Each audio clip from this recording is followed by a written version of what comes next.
Hello, this is Justin McIntosh. I'm the CEO of DocuSite, and today I'm going to talk about the new markup tool. So first of all, to get this going, you just hit this blue button on the right-hand corner and your Photos features like normal.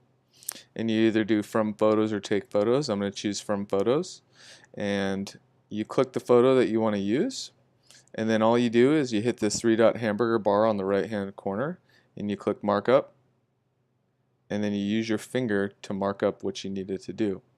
And then, like always, you can enter notes here or you can retitle it. And then all you do is click the Save button,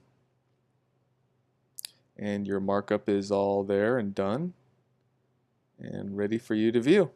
So that's really the gist of it and how easy it is to use. And this is going to help you be able to illustrate your job sites even further, document any crazy issues that you see on them, and just really gain better control of these job sites.